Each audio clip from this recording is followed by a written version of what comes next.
선포합니다. 하나님은 살아계십니다.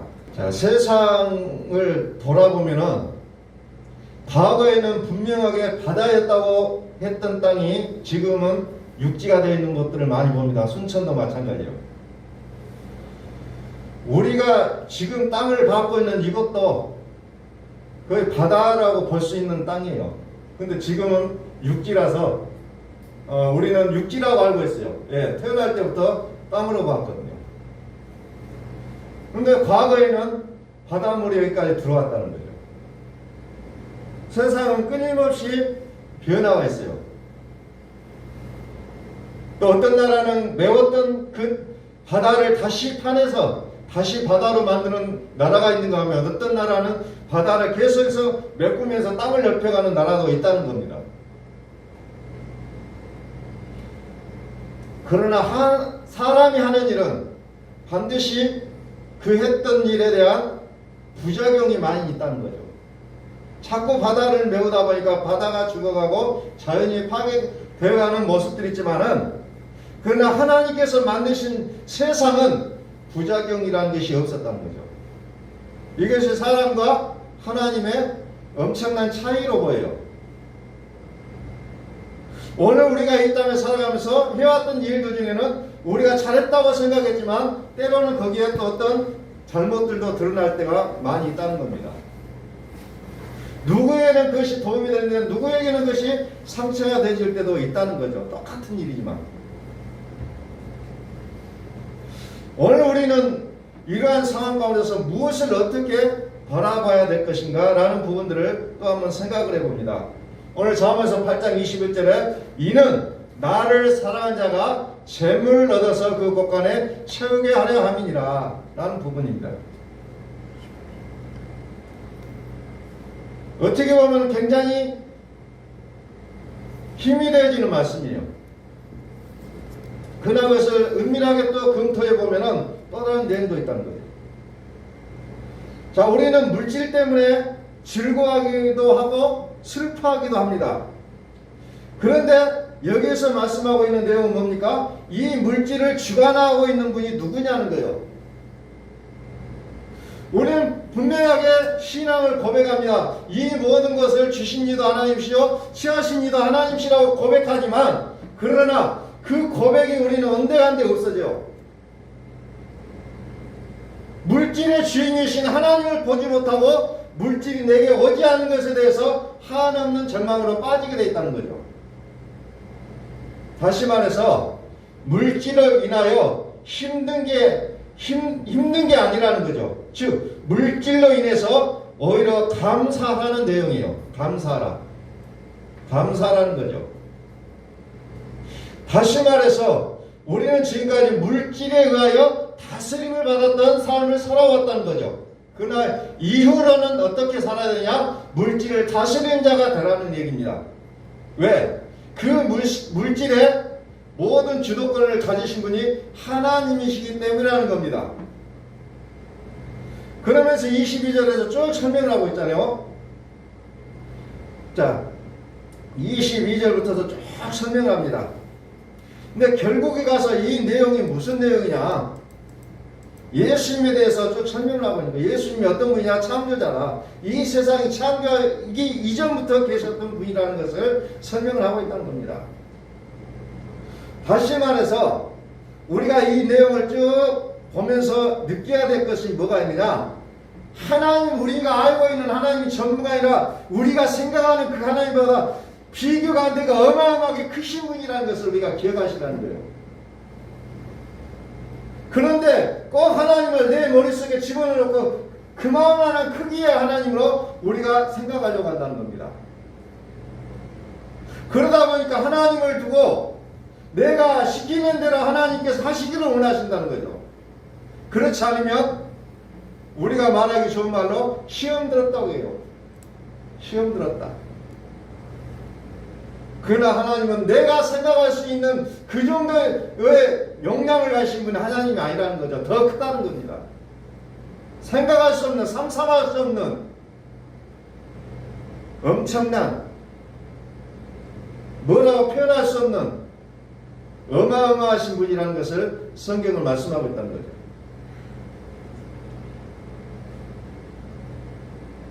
그 하나님, 그 하나님을 내가 믿고 또 그와 함께 하셨던 예수님을 내가 믿고 있다는 자체가 오늘 기적 중에 기적이요, 이 세상에 있을 수 없는 일을 우리가 하고 있다는 얘기입니다.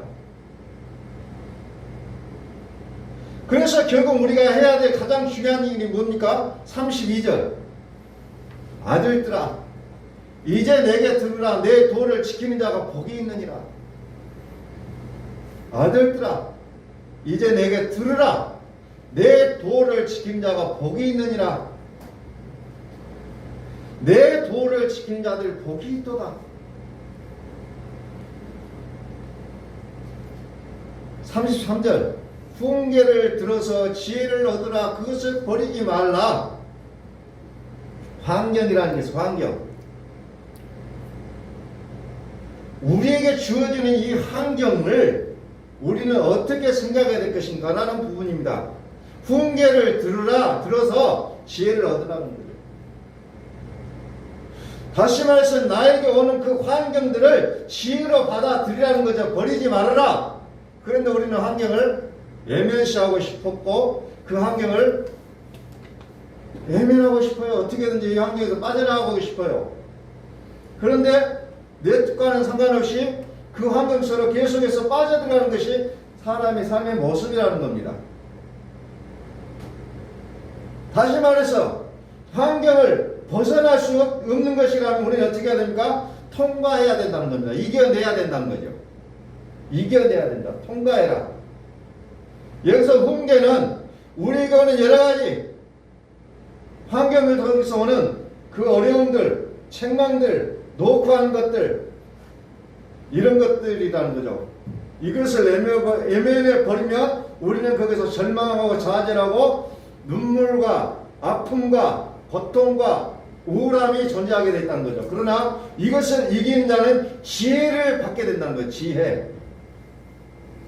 그래서 우리는 이런 것들 앞에서 우리가 무엇으로 반응해야 되냐? 사랑으로 반응하라고 얘기한 겁니다. 사랑으로 반응하라. 34절 또 봅니다. 누구든지 내게 들으며 날마다 내 문 곁에서 기다리며 문설주 옆에서 기다리는 자는 복이 있나니 대저 나를 얻는 자는 생명을 얻고 여호와께 은총을 얻은 것임이니라. 그러나 나를 잃은 자는 자기의 영혼을 해하는 자라. 나를 미워하는 자는 사망을 사랑하느니라. 이게 잠깐 우리가 계속해서 이것을 묵상해 보면 그 내용이요. 지혜를 얻는 자는 생명이지만 그렇지 못한 자는 사망이라는 겁니다. 그래서 성경은 어찌 보면은 좀 이가 아니면 저거라는 표현들이 많이 나와요. 이가 아니면 저거. 그래서 우리가 해야 되는 일들 중에 그러한 것들, 환경이나 이런 것들이, 모든 것들이 있는 가운데서 우리가 그것을 무엇으로 이겨낼 수 있느냐. 그것이 로마서 12장에 예배라는 게 나오죠. 로마서 12장 1절에 그러므로 형제들아 내가 하나님의 모든 자비하심으로 너희를 권하노니 너희 몸을 하나님이 기뻐하시는 거룩한 산제물로 드리라. 이는 너희가 드릴 영적 예배니라. 예배가 나옵니다. 우리는 이 환경을 외면할 수도 없고 차버릴 수도 없고, 그래서 우리가 그것을 이겨낼 수 있는 방법이 뭐냐? 예배라는 것을 통해서 이겨낸다는 거죠. 예배를 드릴 때 하나님이 영광 받으신다는 겁니다. 그래서 우리의 모든 삶이 예배가 되어져야 된다는 거죠. 교회에 나와서 예배 시간에 우리가 행해지는 이 예배만이 예배가 아니라 나의 삶이 예배가 되게 하라는 거죠. 하나님과 먹고 마시는 것, 이게 예배라는 거죠.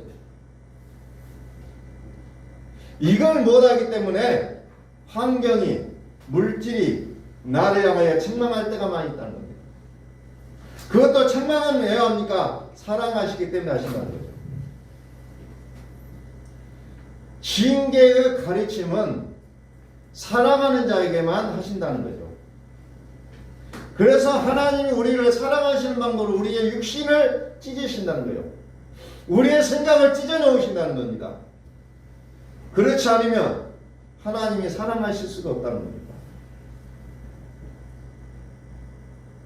그래서 이 1절의 내용이 무슨 내용일까라는 부분을 생각할 때에 2절을 읽어보면 그 내용을 구체적으로 얘기합니다. 너희는 이 세대를 본받지 말고 오직 마음을 새롭게 함으로 변화를 받아 하나님의 선하시고 기뻐하시고 온전한 뜻이 무엇인지를 분별하도록 하라.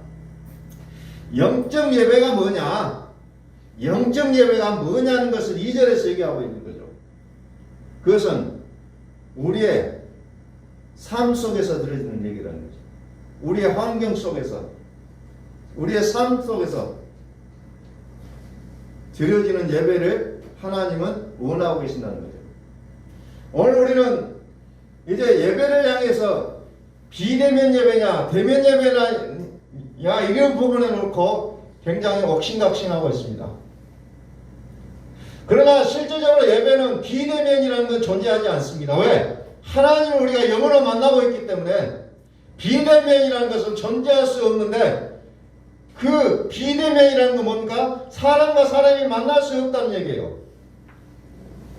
그러나 우리는 만나지 않는 것이 아니라 영으로 하나가 되어 하나님을 바라보고 있다는, 그것은 비대면이 아니라 대면이라는 거죠. 세상은 우리를 향하여 경외하게 속이고 있어요. 비대면 예배하라, 비대면 예배하라니까 이게 도대체 혼돈성에 빠집니다. 그러나 대면, 우리 그리스도인이 드리는 이 예배는 대면 예배라는 거죠. 대면. 영으로 하나 되어 하나님을 바라본다는 겁니다. 이미 하나님을 바라보지 못한 건 예배가 아니라는 거예요. 그래서 우리가 말씀으로, 영으로 성도가 서로 교제하는 거예요. 말씀으로. 그게 예배라는 겁니다. 그게 예배예요.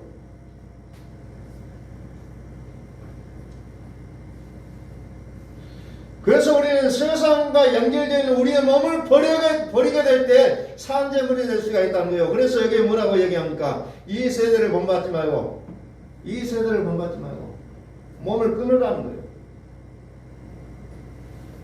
버리지 않으면 책망하시겠다는 거예요. 버리는 훈련이 어쩌면 이 땅에서 살아가는 우리의 예배가 되어야 된다는 겁니다. 나를 버려야 된다는 것. 나의 생각을 버리는 연습들. 그것을 좀 더 긍정적인 표현으로 마음을 새롭게 함으로 변화를 받으라는 얘기예요. 이 세대는 어떤 세대입니까? 음녀가 지배하는 세계예요. 큰 성 바벨론, 귀신의 처소. 그래서 우리는 이 세대를 본받지 말라는 겁니다. 세상의 흐름에 상식이다. 세상은 다 이걸 쫓아가고 있는데 이런 것으로 우리를 합리화시키지 말라는 거예요. 그럼 이 예배가 온전한 예배가 되려면 무엇을 해야 되느냐요? 무엇을 해야 되느냐? 굳이 표현을 하자면 골로새서 3장에 보면은 이제 그 내용들을 쭉 설명하고 있죠. 골로새서 3장 1절부터 쭉 나오면 이의 것을 생각하라. 땅의 것을 생각지 말라. 왜? 너희가 죽었고 너희 생명이 그리스도와 함께 하나님 안에 감춰졌기 때문이라는 거죠. 계속해서 쭉 얘기하죠. 그래서 3장 5절에 보니까 땅에 있는 지체를 여기라. 음란과 부정과 사랑, 사욕과 악한 정욕과 탐심이니 우리 사람이 끊을래야 끊을 수 없는 탐심, 욕심을 뭐라고 얘기했습니까? 우상숭배라. 우상숭배라는 거죠. 무섭게 표현합니다. 사람이 끊을래야 끊을 수 없는 이 욕심을 가지고 우상숭배라고 얘기를 해버린다는 거죠. 근데 우리는 이것을 끊어내지는 못하고 있어요. 그러기 때문에 하나님의 진노가 임한다라고 얘기합니다. 그래서 환경을 통해서 우리를 녹화하신다는 거죠. 그러면서 무엇을 합니까? 13절 12절부터 봅니다. 그러므로 너희는 하나님이 택하사 거룩하고 사랑받는 자처럼 긍휼과 자비와 겸손과 온유와 오래 참음을 옷 입고 누가 누구에게 불만이 있거든 서로 용납하여 피차 용서하되 주께서 너희를 용서하신 것 같이 너희도 그리하고.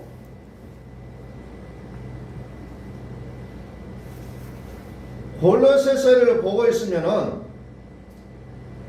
이런 생각도 한편으로 들어요. 어떤 사람이 믿음이 좋을까? 우리는 기도 열심히 하고 새벽 기도 나오고 철학 기도하고 시간마다 기도하고 성경 읽고 막 이런 사람이 믿음이 좋다라고 생각이 되어져요.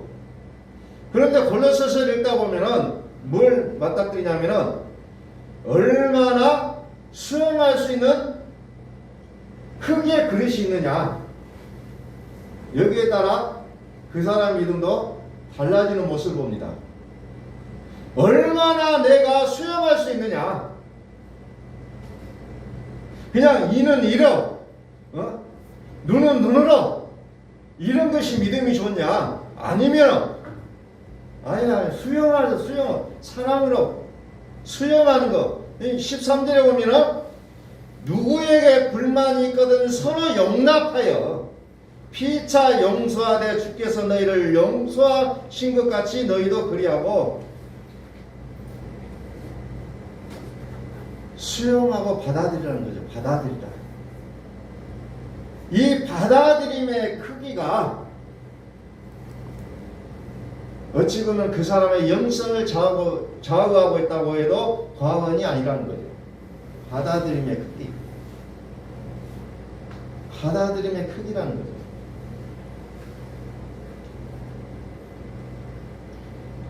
제가 클 때는 저수지가 제일로 큰 물이었어요. 또랑에서 돌을 던지면 물이 팍팍 튀지만 저수지에서 돌을 던지면 물이 돌에 들어간지 안 들어간지 흔적도 안 보인다는 거죠. 나중에 바다를 보니까 바다는 그냥 어떤 것을 던져도 잘 표시가 안 나더라고요. 그 크기에 따라, 받아들임의 크기에 따라 우리의 믿음의 양도 달라질 수 있다는 거죠. 받아들임의 크기. 오늘날의 교회 모습은 그렇지는 못하는 것 같아요. 그냥 팍 뭐가 팍팍 튀어요. 받아들임의 크기.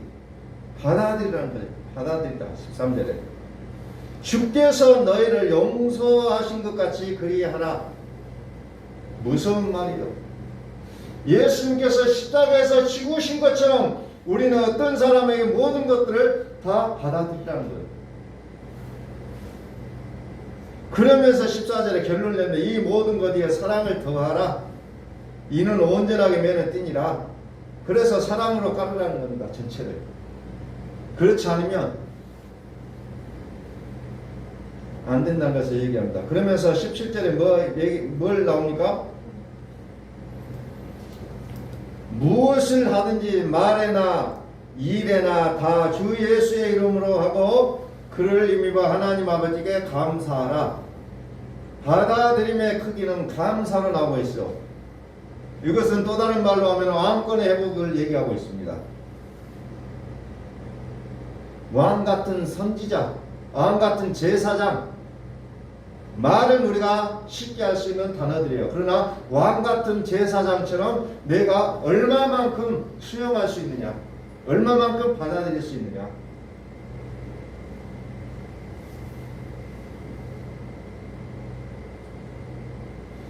오늘 우리가 기도하는 내용을 보면은 종으로서 드려지는 기도가 있어요. 또 어떤 경우는 왕으로서의 하는 기도가 있습니다. 그 내용은 어떤 겁니까? 종으로서 하는 기도는 늘 기도할 때마다 주시옵소서. 이게 종이에요.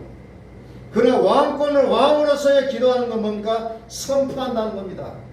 기도를 선포해요. 이건 엄청나게 다르다는 겁니다. 모세가 종으로서 섬긴 것과 예수님이 아들로서 섬기는 것은 천지 차이라는 겁니다. 기도도 마찬가지요. 종으로서 기도하느냐, 왕으로서 기도하느냐. 이런 부분도 우리가 좀 생각을 하셔야 된다. 사랑하라. 사랑하라 이 말은 뭡니까? 이의 것으로 사는 거예요. 이의 것으로. 땅의 것으로 사는 게 아니에요. 사랑한다는 것은.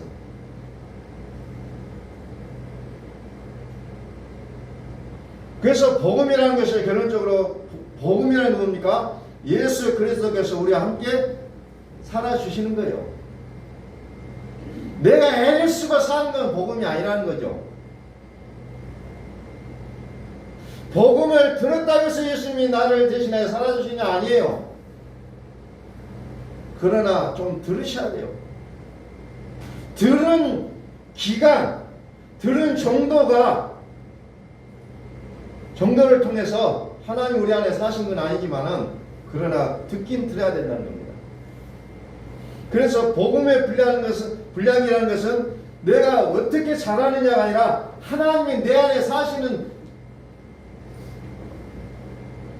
그 내용이에요. 얼마만큼 하나님 내 안에 내 생각을 하나님이 좌지우지해 주시는가, 얼마만큼 내 마음을 하나님께서 움직여 주시느냐, 이것에 따라 우리는 복음으로 사느냐 그렇지 않은가를 우리는 살펴볼 수가 있다는 겁니다. 그래서 우리는 복음을 많이 들었어도 많이 들었다고 자랑할 것이 아니라 들은 만큼 내가 어떻게 됩니까? 죽어야 된다는 겁니다. 들은 만큼 내가 죽어져야 돼. 이게 복음이에요.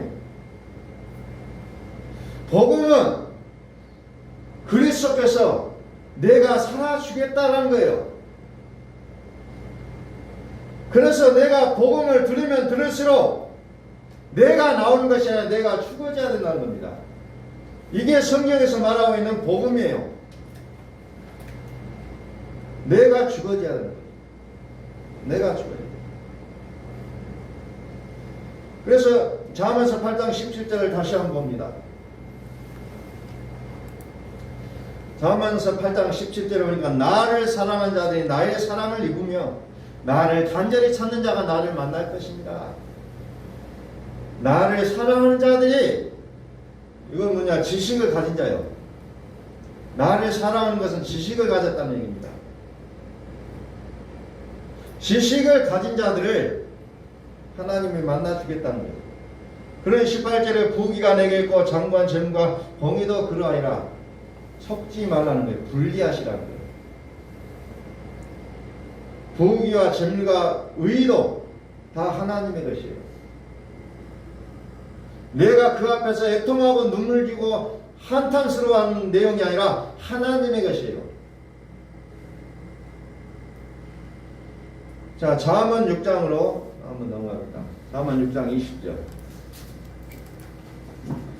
지난 시간 했던 것들이 좀 반복되어집니다. 내 아들아, 네 아비의 명령을 지키며 네 어미의 법을 떠나지 말고. 명령, 지식, 법, 내 마음에 새겨진 법, 명령 겉에 말씀이요. 그 다음에 21절. 그것을 항상 네 마음에 새기며 네 목에 매라. 네 마음에 새기라. 네 목에 매라. 명령이에요. 명령. 법을 명령하고 있어요.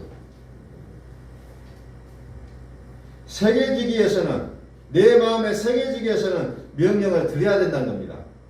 계속해서 드려야 돼요.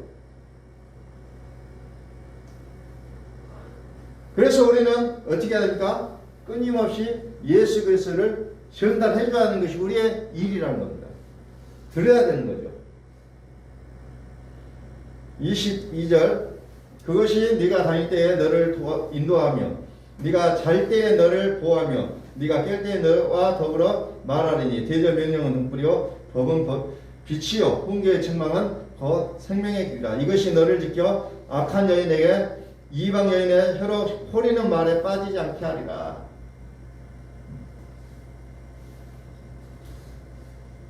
우리가 세상 풍조에 쉽게 넘어가지 않는 방법 오직 뭡니까? 말씀, 법이 있어야 된다는 거죠. 법이 있어야 됩니다.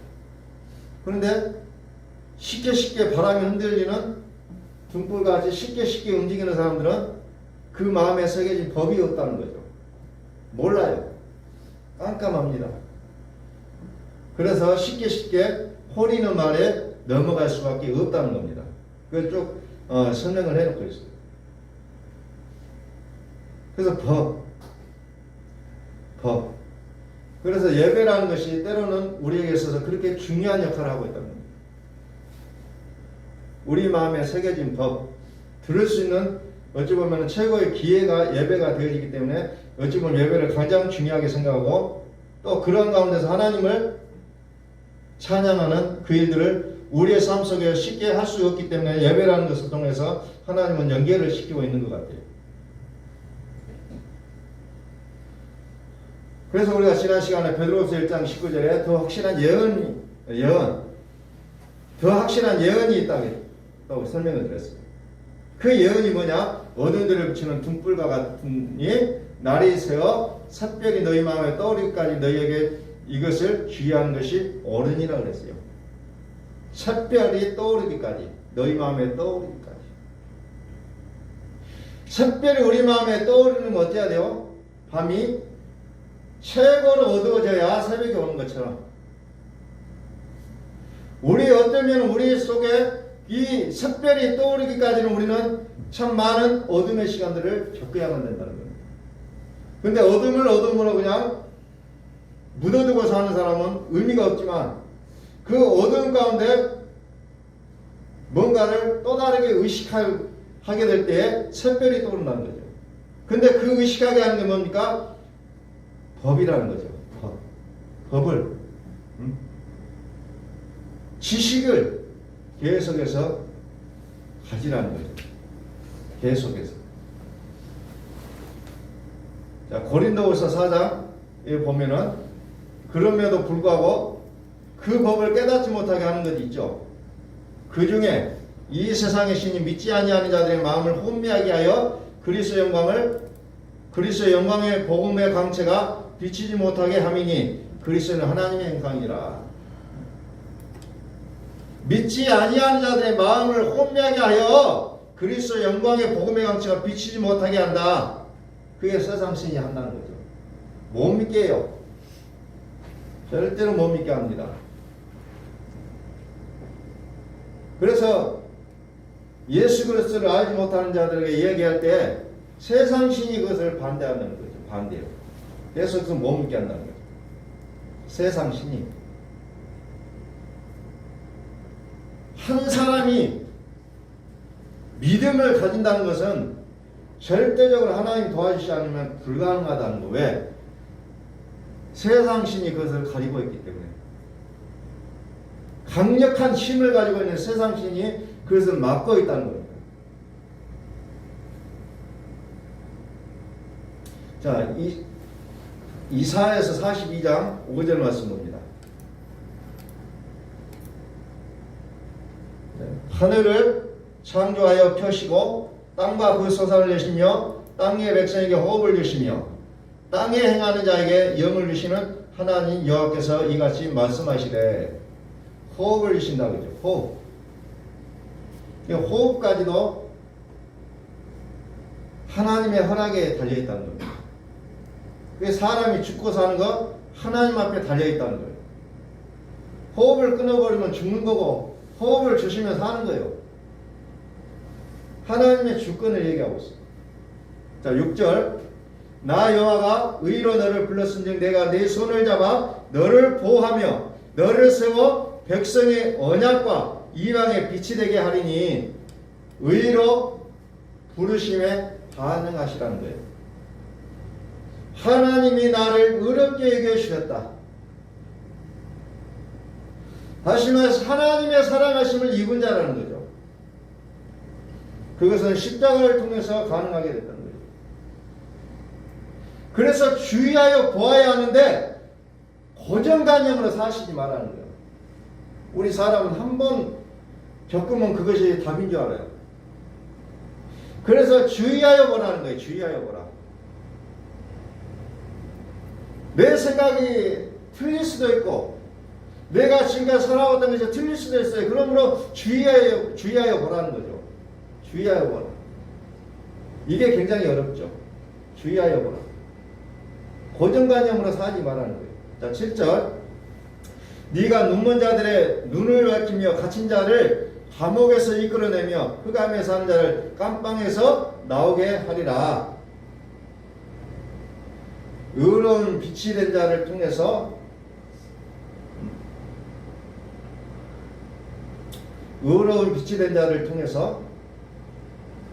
하나님이 또 계속 일을 하시겠다는 거예요.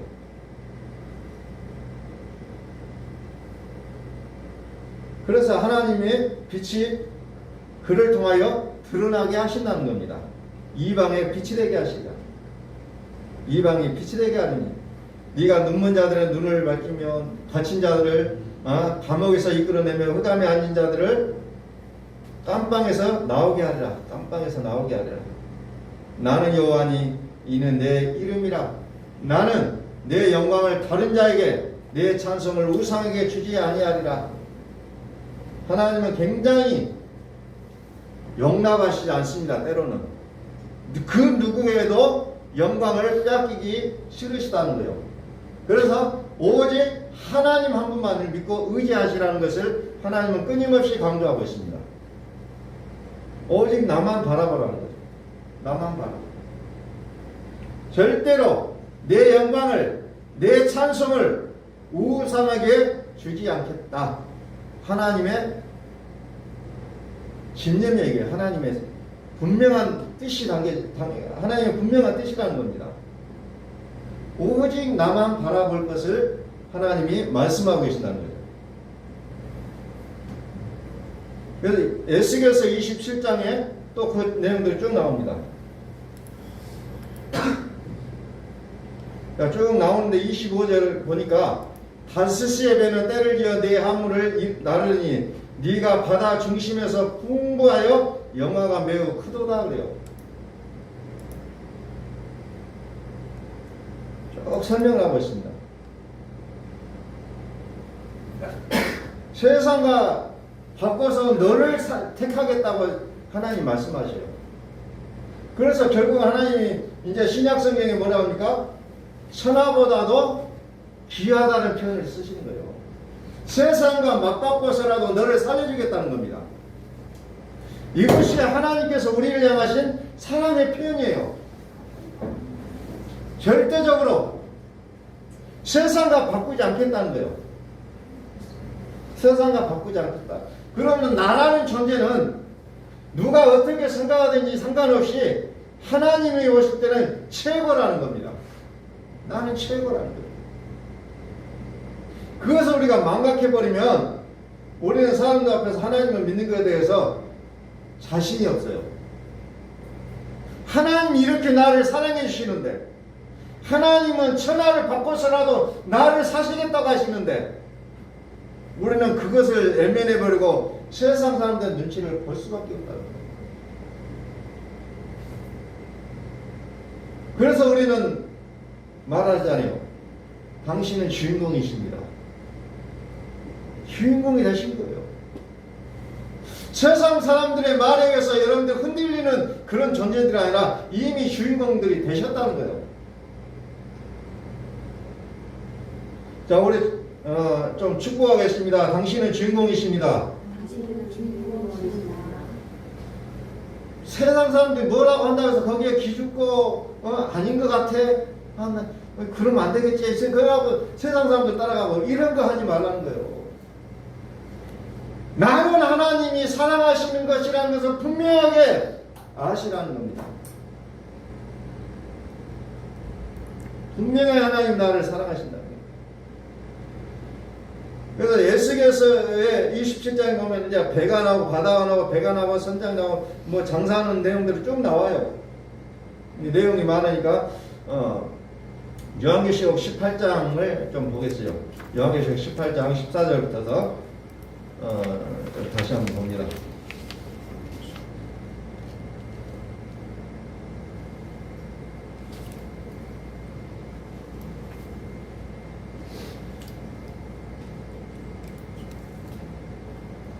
요한계시록 14장 요한계시록 18장 요한계시록 18장 14절. 바벨론아, 네 영혼이 탐하던 과일이 네게서 떠났으며 마시는 것들과 빛난 것들이 다 없어졌으니 사람들이 결코 이것들을 다시 보지 못하리라. 다시 보지 못하리라. 바벨론으로 말미암아 치부한 이 성품의 상인들이 그의 고통을 무수하여 멀리 서서 울고 애통하여, 세상 것으로 인하여 속지 말라는 겁니다. 금은과 모든 것들이 그 멸망당할 수밖에 없는 것들 속에 들어있다는 거예요. 그런데 우리는 그것이 좋다라고 그쪽에 생명을 내어 맡긴다는 겁니다.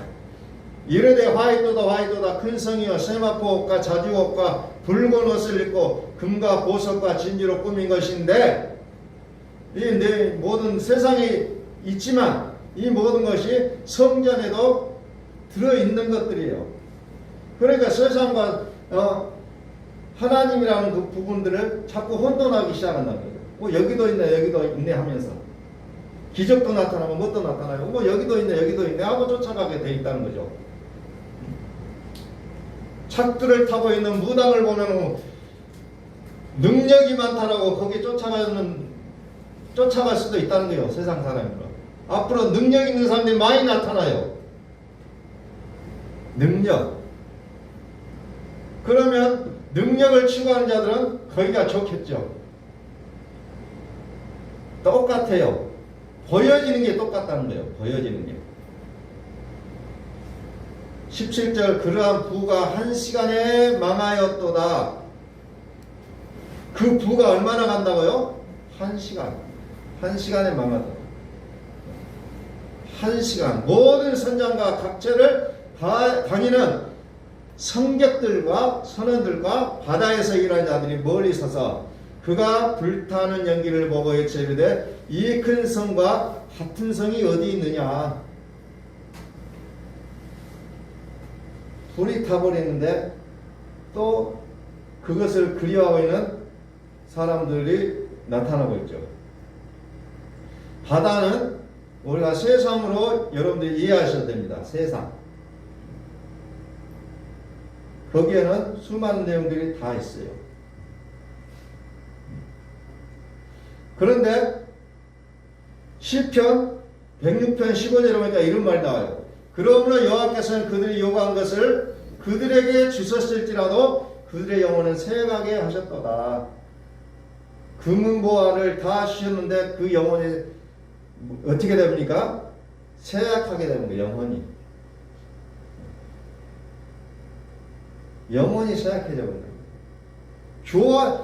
기도에 응답이 없고 너무 좋은 것 같았어요. 하나님이 많은 물질의 부여를 주시니까 너무 좋았어요. 그런데 영혼이 비실비실해져 버려요. 이게 숙제잖아요. 이게 숙제예요.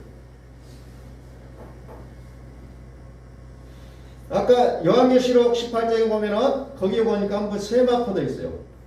세마포는 원래 빛나고 깨끗한 옷이었는데 그것이 세상에서는 똑같은 모양을 하고 있는데 내용이 다르게 있다는 거예요. 다시 말해서 우리는 세상 가운데 살면서 우리가 세상과 나와의 차이가 뭐냐? 사람들이 물어볼 수 있잖아요. 다른 것은 단지 이거예요. 내가 그들과 똑같이 먹고 마시고 살아가는 모습은 똑같아요. 그러나 하나님이 나를 어렵게 하셨다는 거, 이게 다르다는 겁니다. 그리고 하나님 여전히 나를 붙잡고 계시고 나를 인도하신다는 게 다르다는 거예요. 그러니까 나의 보호자가 따로 있다는 거예요.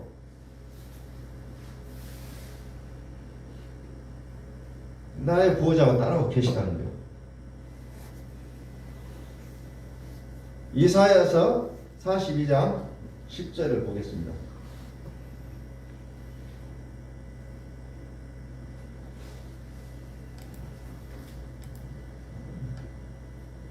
이사야서 42장 10절 항해하는 자들과 바다 가운데 만물과 성들과 거기에 사는 사람들아 여호와께 새 노래로 노래하며 땅 끝에서부터 찬송하라. 바다 속에서 살던 백성들, 바벨론에서 허적되는 사람들아, 이제는 뭐합니까? 새 노래를 부르시라는 거예요. 새 노래. 11절 광야야 거기에 있는 성읍들과 게달 사람이 사는 마을들을 소리를 높이라. 셀라의 주민들은 노래하며 산꼭대기에서 즐거이 부르라. 여호와께 영광을 돌리며 선들 중에서 그의 찬송을 전할지어다. 큰 바벨론 성에 모든 것이 있다고 해서 속지 말라는 겁니다.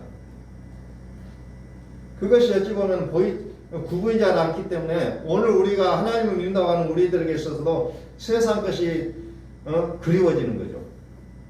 그게 좋아 보여요. 그러나 속지 말라는 거예요. 14절 내가 오랫동안 조용하며 잠잠하고 참았으나 내가 해산하는 여인같이 부르짖으리니 숨이 차서 심히 헐떡일 것이라.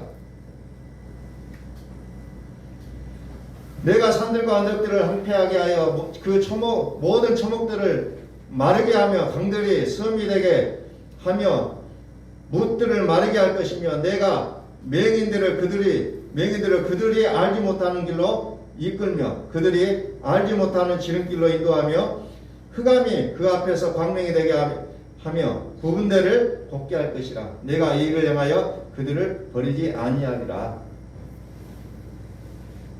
하나님께서 쏟아버리시기로 작정하시는 내용이 나옵니다. 그러면서 너희를 지키겠다는 거예요. 너희를 지켜주겠다. 18절 너희 못 들은 자들아 들으라. 너희 맹인들아 밝히 보라. 맹인이 누구냐? 내 종이 아니냐? 누가 내가 보내는 내 사자같이 못 듣는 자겠느냐? 누가 내게 충성된 자같이 맹인이겠느냐? 누가 여호와의 종같이 맹인이겠느냐? 네가 많은 것을 볼지라도 유의하지 아니하며 귀가 열려 있을지라도 듣지 아니한도다. 소경, 귀머거리, 보지 못하고 듣지 못하고. 이 시대는 어찌 보면 듣지 못하는 게 강합니다. 듣지 못하고 보지 못합니다. 그래서 듣지 못하고 보지 못하는 것. 그래서 어떻게 합니까? 귀를 기울이고 목에 매라는 거예요. 듣지 못하고 보지 못하게 돼요. 그렇게 하면 귀를 기울이고 말씀을 목에 달면 하나님이 이끌어 주시겠다는 거예요.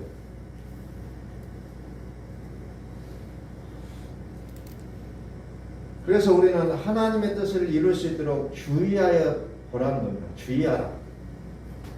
주의라는 것은 경고라는 말입니다. 그것을 경고로 들어가는 거예요. 그래서 이사야서 42장에도 쭉 그 내용이 나와요. 쭉. 이것을 보고서 무슨 내용인지 모르는 사람들도 있다는 거죠. 듣지 못하고 보지 못하고. 그래서 요한계시록에는 귀 있는 자들은 들을지어다 그래요. 들을지어다. 하나님께서 이 귀를 할례시켜주지 않으면 결단코 들을 수도 없어요. 나는 귀 있는데요. 나는 눈이 있는데요. 아무리 외쳐봐도 보지도 못하고 듣지도 못하게 되어 있다는 겁니다. 이것이 어찌 보면은 서글픈 현실이에요. 그래서 하나님께서는 이사야서 43장에 말합니다. 야곱아 너를 창조하신 자께서 지금 말씀하시니라. 지금 이스라엘아 너를 지으신 이가 말씀하시니라. 너는 두려워하지 말라. 내가 너를 구속하였고 내가 너를 지명하여 불렀나니 너는 내 것이라. 아주 그냥 도장을 찍어버립니다. 왜? 세상이 혼돈스럽고 보이지 않고 그러니까 하나님 도장을 찍어서 너는 내 것이라고 얘기하시는 거예요. 다 아셔요. 너는 내 것이다. 딱 도장을 찍어버립니다. 확신을 가지시라는 거예요. 너는 하나님의 것이다. 내가 너를 구속하였다. 내가 너를 구속하였다. 너는 내 것이다. 이제는 내 것으로 살라는 거예요. 내 것으로 살라. 너는 내 것으로 살라. 그것을 다른 말로 얘기하는 게 뭐라고 얘기합니까? 너는 값으로 산 것이 됐다. 값으로 샀다. 너희가 하나님의 성전인 줄 알지 못하느냐. 깨달아 알으시라는 거예요. 하나님의 성전이 됐음에도 불구하고 내가 하나님의 성전인지도 모르고 살아가고 있다는 거죠. 하나님의 성전인 줄 너희가 알지 못하느냐. 하나님의 성전이 됐다. 하나님의 성전은 뭐예요? 하나님이 그 안에 살아주신다는 거예요. 건물을 지어주는 게 아니고 하나님이 너희 안에 살아주시겠다는 거예요.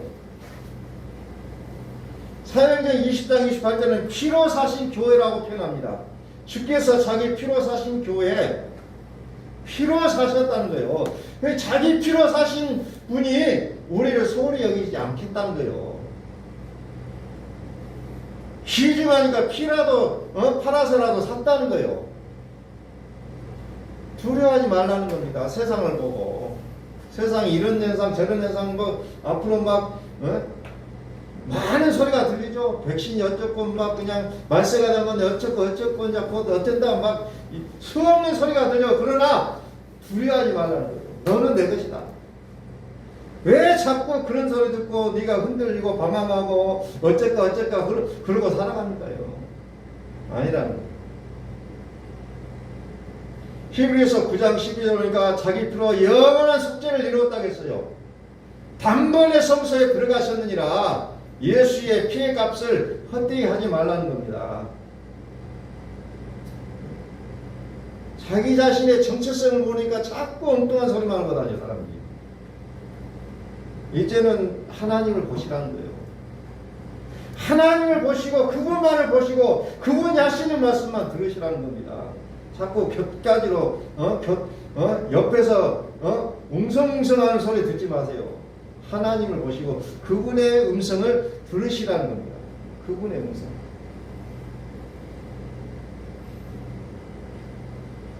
참 요즘 보면은 저도 그냥 깜짝깜짝 놀라는 그 이야기들이 많이 들어와요.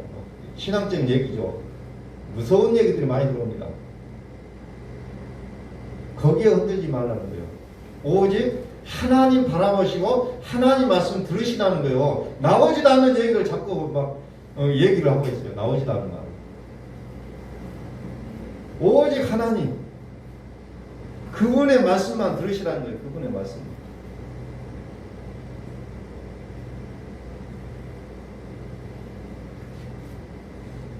오늘도 우리가 허락하신 말씀 앞에 다시 한번 우리가 집에 돌아가셔서 다시 한번 묵상하시고 과연 이 시대에 내가 어떻게 살아가야 이 맞는 것인가라는 부분들을 다시 한번 생각해 보셨으면 좋겠다는 생각입니다.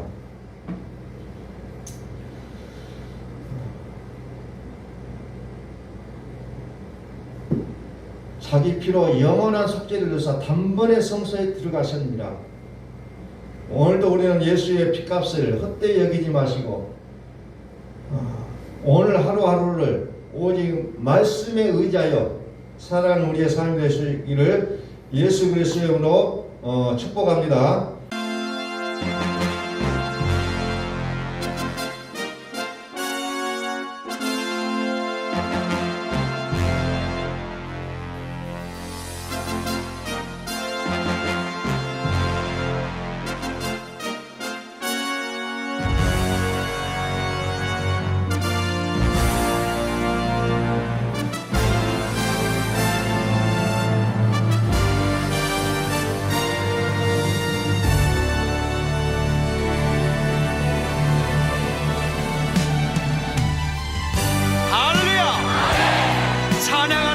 찬양하라.